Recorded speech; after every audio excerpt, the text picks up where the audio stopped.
Good afternoon, everyone. For today, August 5, 2026, the Senate President Sherwin Gatchalian opened the session at exactly 10 a.m., with 17 senators present, constituting a quorum for the 12th day of the impeachment trial. For some administrative matters, the presiding officer confirmed the mechanical act done by the clerk of court of merely receiving the documents that were subpoenaed and tallying them, but was not yet able to compare the documents with the digital copies. As such, he ordered the clerk of court to compare the hard copies are the same mirror copies of the digital copies contained in the USB submitted before giving copies to the parties. The presiding officer also reminded the parties to give copies of the list or table of their proposal for stipulations to the other party and the court at least 1 day before the hearing date. And then Senator Judge Erwin Tulfo raised a point of order regarding Attorney Michael Poa being referred to by witness Roderick Wamil in his testimony if there is a conflict of interest between him being a person identified by the witness and a counsel. The presiding officer ruled that Attorney Poa, being not a respondent to this case, may be allowed to continue to act as a counsel for respondent as his previous positions do not conflict with his duty as such. Now, on the transfer of exhibit markings, it is a ministerial act and not an admission of the truth. In resolving the prosecution's motion to transfer exhibit markings to portions of the purported Arturo Las Cañas affidavit with the objection of the respondent's counsel yesterday, presiding officer Chis Escudero drew a definitive line between administrative record keeping and evidentiary truth. While granting the physical transfer of the markings, the court explicitly ruled this as a purely mechanical and ministerial act, and the document is not yet considered as an evidence until formally offered under Section 34, Rule 132 of the Rules of Court. The presiding officer emphasized that the document remains fatally defective as it is unsigned, unnotarized, and not made under oath.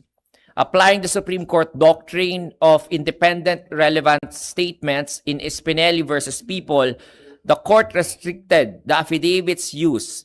It is admitted solely to prove it was utilized by the NBI as an open source lead, but absolutely not to prove the truth of its allegations. As the court underscored, a physical exhibit label does not magically cure an unverified document. As to the motion to take judicial notice and the anti-smuggling warning on legislative reports, after the respondent's counsel made their oral opposition and comment against the prosecution's motion for judicial notice regarding prior legislative hearings, the court granted the motion but issued a stern, uncompromising warning against evidentiary smuggling, citing CLT Realty versus High Grade Feeds Corporation and Rule 129, Section 1 of the Rules of Court, acknowledging only that these hearings physically occurred and that the transcripts exist, fiercely rejecting the judicial admission of the truth, accuracy, or weight of the testimonies within them. In so doing, no further evidence need be introduced on this limited matter on the following only: that the hearings were held, that the identified official records exist, and that the responsible public officers are disputably presumed to have regularly performed their duties in conducting and recording those proceedings. Grounding the ruling in the constitutional doctrine of fair play established in Magkamit versus Pidea, the presiding officer explicitly banned witnesses from reading third-party statements in open court to bypass hearsay rules. The ruling sends a clear signal, a clear and institutional message. Judicial notice proves a hearing happened. It is not a backdoor vehicle to smuggle hearsay into the record and strip the respondent of her constitutional right to cross-examine her accusers.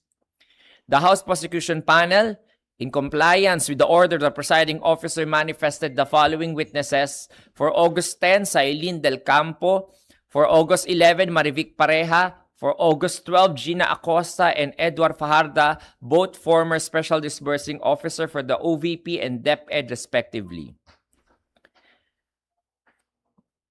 For the continuation of the testimony of Mr. Roderick C. Wamil, the senator judges rigorously interpolated the witnesses and manifested critical observations to the respective panels. The questioning centered on 5 evidentiary themes. Theme number 1, the legal threshold for prima facie evidence of malversation. Presiding Officer Chis Escudero delineated the legal escalation of audit findings. He clarified with the witness that under Section 8.3 of the COA DBM Joint Circular Number 2015-01 establishing a prima facie case, specifically referencing the Martinez case, and Article 217 of the Revised Penal Code on malversation of public funds, it requires a strict progression from an audit observation, memorandum or AOM, to a notice of suspension or NS, to a notice of disallowance or ND. He further established that a COA decision may be executory but not necessarily final. Senator Judge Javier Hearsay and Senator Judge Miguel Zubiri probed the boundary between administrative and penal liability. Senator Escudero or Senator Ejercito asked whether COA findings are definitively determinative of a public officer's legal liability or if COA can make legal conclusions. Senator Zubiri inquired if the witness's findings automatically result in a legal presumption of misuse. Senator Judge Erwin Tulfo questioned institutional action, asking why the COA did not formally file criminal cases against OVP and DepEd officials despite issuing a notice of disallowance. Presiding Officer Escudero additionally confronted the witness with a mathematical discrepancy, noting that the December 13, 2023 notice of suspension contained an erroneous computation that excluded a 10,050,000 peso reward payment, asking for the mathematically correct amount. Theme number 2, documentary integrity, official receipts versus acknowledgement receipts. Senator Judge Bam Aquino and Senator Judge Kiko Pangilinan led inquiries into the validity of the receipts. Senator Aquino asked the witness to differentiate between the evidentiary weight of an OR and an AR, and the evolution of rules from the 1992 circular to the 2015 joint circular. Senator Pangilinan highlighted the complete absence of ORs or sales invoices, questioning how COA determines reliability based merely on ARs. He explicitly flagged the statistical anomaly of liquidation reports containing exclusively whole numbers or no butal or fractional centavos. Senator Judge Vicente Soto inquired into the exact volume of the anomalies, asking how many of the 845 subject acknowledgement receipts were specifically flagged with audit observations. Senator Judge Miguel Zubiri provided a comparative baseline, noting that other agencies submit voluminous, highly detailed CIF liquidations up to the last centavo, and asked if the OVP DepEd met this standard of reporting. He further recalled his term as Senate President. He was able to review the documents brought by the agencies that showed the use of the confidential and intelligence funds, which are very voluminous and particular up to the last centavo. He emphasized there is a real need to curtail the use of intelligence and confidential funds because of the possibility of abuse, not only on the Office of the Vice President, but for all agencies of government, including the LGUs. Senator Judge Risa Ontiveros asked whether the classification of a fund as confidential alters or waives standard auditing requirements for supporting documents, and clarified the definition for accountable officers under government accounting rules. Senator Judge Rafi Tulfo posed the counter perspective, asking if requiring standard commercial proofs of purchase for covert CIF operations inherently compromises national security. Theme number 3, the substantive classification of funds, intelligence rewards versus ayuda or social fund. Senator Judge Risa Ontiveros and Senate President Sherwin Gatchalian scrutinized the distribution of medical supplies. Senator Ontiveros asked how the COA legally classifies the distribution of medicines, whether it constitutes a legitimate intelligence reward or standard ayuda or social aid, and what extent of inquiry COA must conduct to differentiate the two. Senator Risa Ontiveros asked COA State Auditor Wamil if it was normal in his experience for agencies to provide medicine amounting to millions of pesos in exchange of intelligence information. Senate President Gatchalian asked who holds the burden of establishing the causal link, certifying that the distribution of goods actually resulted in the successful purchase of actionable intelligence. Senator Judge Joel Villanueva and Senator Judge Ping Lacson examined the evidence of success. Senator Villanueva asked how one forensically proves the purchase of information. He further asked if the COA checks each and every transaction, especially if the rewards were actually given for a successful intelligence gathering. Senator Lacson asked if an after surveillance report constitutes valid evidence of success, how COA determines if intelligence gathering was unsuccessful, and if evidence is evaluated per transaction. Theme number 4, verification of identities and the use of aliases. Senator Judge Ping Lacson, Senator Judge Erwin Tulfo, and Senate President Gatchalian questioned the propriety and regulatory basis for using aliases or code names on ARs. They inquired into what specific efforts COA exerted to validate the true identities behind the aliases, and whether Joint Circular 2015-01 is legally deficient in addressing this practice. Senate President Gatchalian further asked if the audited agencies ever formally informed the COA that the names on the ARs were aliases. And lastly, theme number 5, audit independence, interagency protocols, and geopolitical context. Senator Judge Kiko Pangilinan, Senator Judge Bam Aquino, and Senator Judge Rafi Tulfo investigated a meeting requested by the agencies regarding an audit query. Senator Pangilinan asked if such a meeting violates the joint circular. Senator Aquino asked about the effect of an ND compared to an AOM, and Senator Tulfo asked if the witness felt intimidated by the lawyers present during that meeting. Senator Pangilinan also asked if it is standard practice for an agency to refuse receipt of an AOM by claiming there is no authorized recipient. Senator Judge Joel Villanueva inquired into the internal COA hierarchy, asking what specific findings were revised by the witness's supervisor as the audit escalated from an AOM to an NS and to an ND, and if ICPAO conducted independent investigations beyond merely checking documentary deficiencies.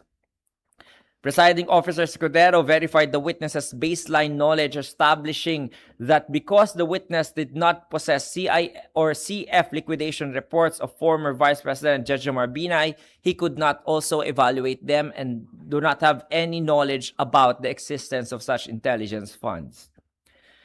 That as for the testimony of House Prosecution Panel's fourth witness, Sailin May Del Campo, the counsel for House Prosecution Panel's Attorney Lorna Kapunan conducted the initial direct examination of Auditor Sailin Del Campo, and after the direct examination, the respondent will conduct the cross-examination through Attorney Christine R. Ferrer. And before starting the direct examination, Attorney Kapunan manifested that they have several proposals for stipulations. That Ms. Del Campo took over the audit of the confidential funds of the Office of the Vice President and the Department of Education for specific quarters in 2022 and 2023. Attorney Kapunan also asked the defense to stipulate to a large batch of exhibits consisting of notice of disallowances, certifications, acknowledgement receipts, etc., as being the authentic documents submitted by the OVP and DepEd. Respondent's counsel, Attorney Ferrer, did not stipulate and stipulated only on 10 items. Specifically, they did not stipulate on Exhibit P-I-12-F, which is a response dated April 19, 2024, P-I-8-849 to P-I-8-1898, or the exhibits acknowledgement receipts for the periods February 6 to March 29, 2023 and April 25 to June 30, 2023, consisting of 1,049 documents. They also did not stipulate on exhibits P-I-12-H to P-12-H-9, or the Protective Intelligence Operation Report for the engagement of Respondent Duterte from the Vice Presidential Security and Protection Group. They also did not stipulate on the exhibits P-I-12-M-1 to P-12-M-13 or the Protective Intelligence Operation Report for the engagement of Respondent Duterte from the Vice Presidential Security and Protection Group. They also did not stipulate on Exhibit P-I-12-J or the OVP response dated August 27, 2024, Exhibits P-I-8-1899 to P-I-8-2672 or the acknowledgement receipts for the period of July 14 to September 30, 2023. Also not stipulated are the certifications dated September 30, 2023, which is Exhibit P-I-12-K, and the Protective Intelligence Operation Report for the engagement of Respondent Duterte from the Vice Presidential Security Group for the third quarter of 2023, which is Exhibit P-I-12-1-1 to P-I-12-1-10. Also not stipulated are acknowledgement receipts for the period of February 20 to March 30, 2023, which is Exhibits P-I-17-5 to P-I-17-1229. Lastly, they did not stipulate on the acknowledgement receipts for the period of July 12 to September 30, 2023, which is exhibits P-I-17-1233 to P-I-17-1894. The presiding officer during the trial ordered the witness to go over the documents already before Monday and after the adjournment today. Following rulings by the presiding officer Escudero on various evidentiary motions and objections by both parties, the trial was adjourned. Pursuant to the rules of procedure on impeachment trials, the impeachment court will resume session on Monday, August 10, 2026 at 10 a.m. The agenda is a continuation of the presentation of the House Prosecution Panel's case-in-chief for Article 1 with a continuation of the direct examination of witness Sailin Del Campo of the Commission on Audit. Any questions? Attorney, pa-lamanize lang po sana nung rulings. First, yung doon sa House hearings, ano po yung effect nitong ruling po ni presiding officer? Ang effect lamang po nun ay kailangan pa rin pong patunayan kung ano ang laman ng mga transcript o stenographic notes. Hindi po pinapayagan ang pagbabasa ng mga nilalaman ng mga transcript o stenographic notes. Ang pag-agree lamang ng impeachment court doon sa pagtitake ng judicial notice ay lumalaman lamang ng o nagpo-prove lamang ng mga facts na to na may nangyaring hearing at yung na merong official records yung hearing na yon at yung mga officers na gumawa ng mga transcripts na yon ay presumed to have done their regular duties at na may disputable presumption yon na regular yung nangyaring hearing doon. So yun lamang yung pinapatunayan ng pag-take into judicial notice nung mga TSNs at saka nung fact na may nangyaring hearing na yon na ni-request ng House Prosecution Panel. Bali, hindi po parang admitted as evidence yung mga transcripts ng mga hearings. Tama. Nilinaw po iyon ni presiding officer na walang epekto yun doon sa truth and accuracy of the evidence contained in the TSNs. Yung mga testimonya doon, yung mga pagtatanong at sagot ng mga testigo, walang recognition ang impeachment court na yun ay totoo at accurate. So what happens to that, sir? Kung sakali na gusto ng prosecution na palabasin yung parehong mga nakuha from the hearings, kailangan po nilang mag-present pa rin ng witnesses and evidence? I think that is the strategy that they are going for. That's why hindi pa rin po nila nilaglag as a witness si Ms. Marivic Pareja ng House of Representatives. How about, sir, yung sa kay Las Cañas po, yung sa affidavit po ni Las Cañas? Dun po sa affidavit ni Mr. Las Cañas, ito po ang pagta-transfer po ng marking is a purely mechanical and ministerial act. Ang ibig sabihin lamang po nun na nilalagyan lang ng identification yung parte na yon ng affidavit ni Mr. Las Cañas. Wala rin pong ina-admit ang korte by granting the motion at pagpapayag na magkaroon ng marking doon sa affidavit na yon ni Mr. Las Cañas, walang recognition po ang korte ng ang nilalaman nun ay katotohanan at yung dokumento na yon ay autentiko at balido at nagiging affidavit po. So, walang effect na ganun po na inire-recognize ng impeachment court. Attorney, balikan ko lang din po dun sa House committee hearings. So, ibig sabihin po ba yung transcripts, yung video recordings, hindi na siya pwedeng i-bring up? Kuwari, magpe-play ng parts of it or magpa-flash as part ng testimonial evidence ni Maribig Pareha? Tama ka po. Nakasaad yan doon sa resolution ni Presiding Officer kanina dahil isa po sa kondisyon ng judicial notice under Rule 129 Section 1 ng ating Rules of Court. Nakalagay po doon na specific na nakalagay na section, what need not be proved. Ibig sabihin, kapag nag-take judicial notice na ang korte, hindi na ito kailangan patunayan sa korte. So, ibig sabihin, kapag ipipresenta ito, hindi na kailangan yun. Dahil may judicial notice na nga na existing yung ganong recording na yun. Or yung hearing na yon ay nangyari nga. So, hindi na kailangan ng testigo na mag-testify na may ganong nangyaring hearing at ito yung transcript na kanilang ginawa doon dahil ni-recognize na yun ng korte na existing.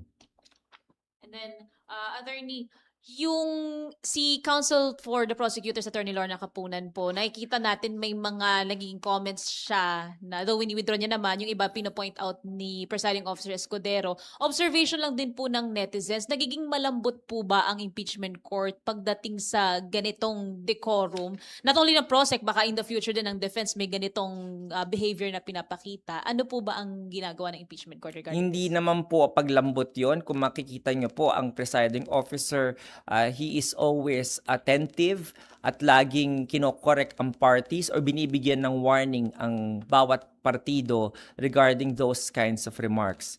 At kapag may magmosyon po, lagi niya rin kinakastigo yung party na nagkamali for that moment. So, yun po yung kanyang polisiya kapag confronted by these kinds of situations.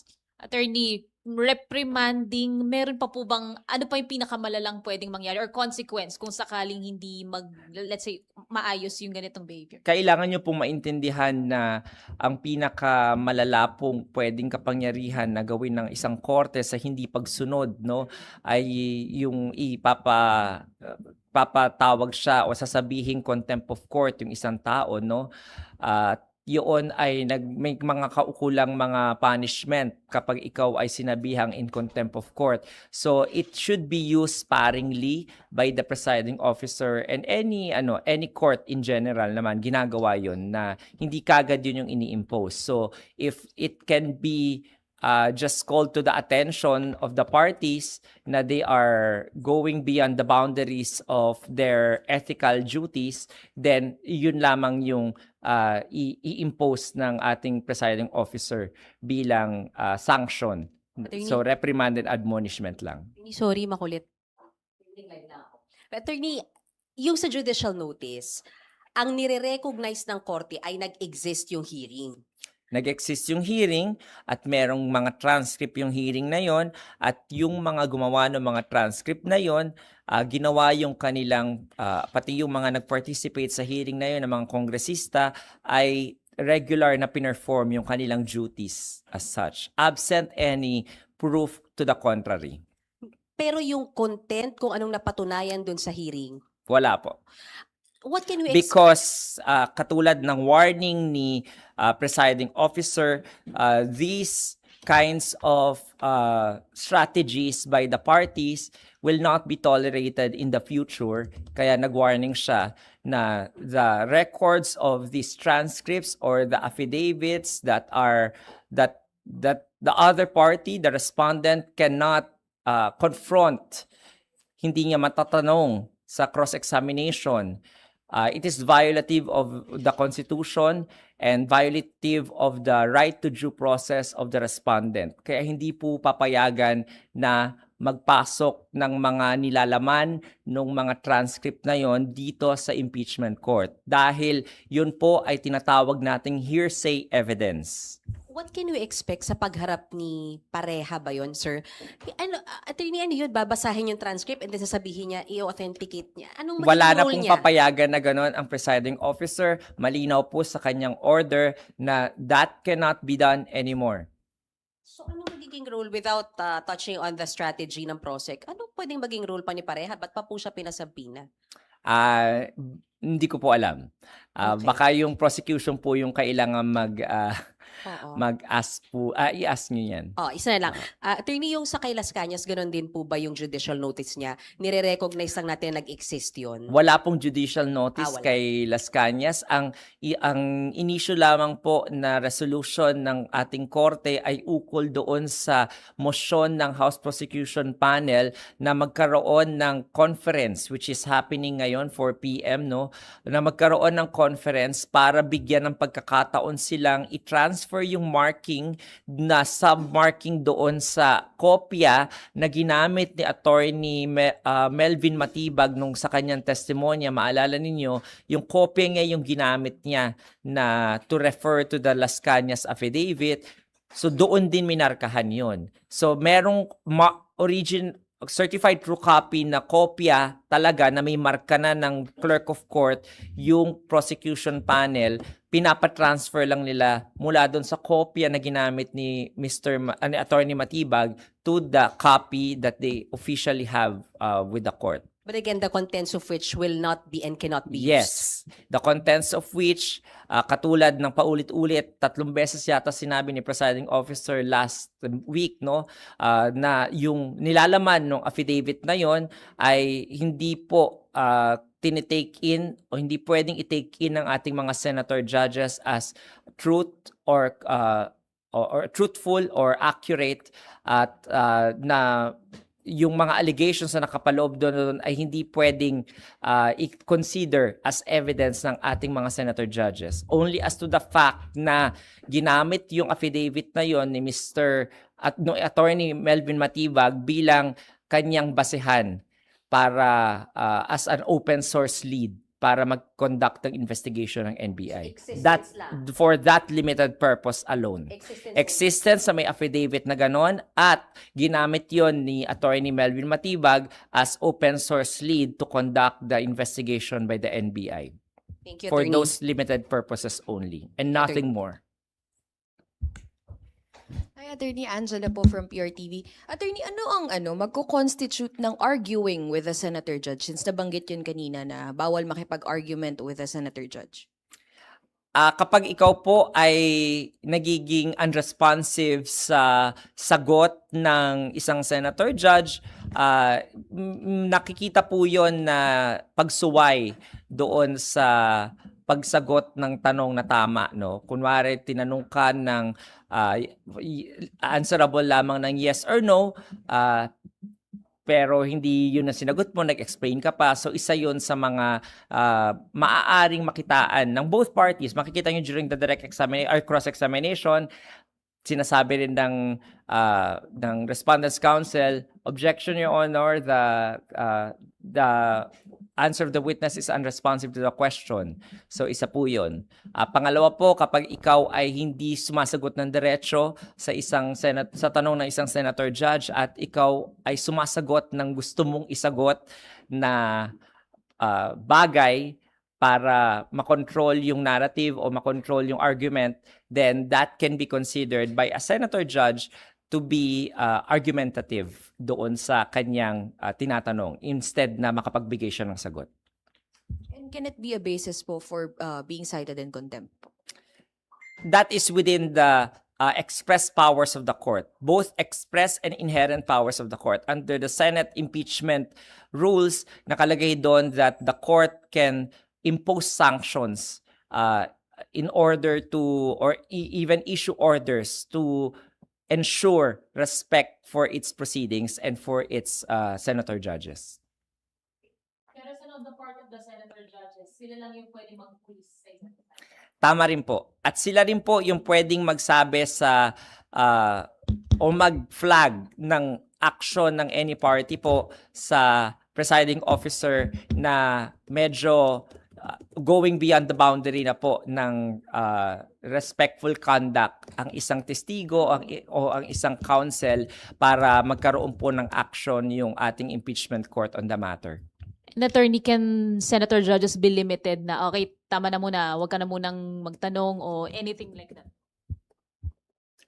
Ang limitation lamang po sa ating senator judges ay yung logistical limitation na 2 minutes ang kanilang pagtatanong at 2 rounds ang kanilang pagtatanong. As to the kind or quality of the question that they will ask, wala pong control ang ating presiding officer because bahala po yung ating mga senator judges kung anong gusto nilang patukuyin kasi sila po yung ultimately magde-decide ng ultimate question kung guilty or not guilty. So sila yung kailangan makumbinse na yung inihaharap na ebidensya po sa kanila ay credible, truthful, at accurate po. So they are also the ones who can decipher individually kung ano yung for them questionable, ano po for them yung kapanipaniwala at hindi kapanipaniwala. Kaya doon po nanggagaling yung mga tanong ng ating mga senator judges. Pero attorney, yung ginawa po kanina ni Presiding Officer Cheese doon kay Wamil, was that a warning, a reminder? Tama po. Warning po yon na wag po siyang sa susunod na mga pagkakataon kung tawagin pa rin po siya sa impeachment proceedings na to, ay wag niya lang ulitin yung ganon na makipag-argumento. Sumagot lamang siya nung tinatanong ng senator judge. Sorry, papa-comment lang po kasi yung Supreme Court daw po ay dininay na yung consolidated petitions filed by Vice President Sara Duterte and Attorney Torion questioning yung House impeachment proceedings. Moot na daw po ito since yung articles have been transmitted to the Senate and ongoing na yung trial. Your comment on this lang po, sir. As of now, I cannot comment on it because I haven't read the whole resolution and decision. Siguro by Friday sa ating press briefing, meron na akong comment dyan. Okay po? Thank you.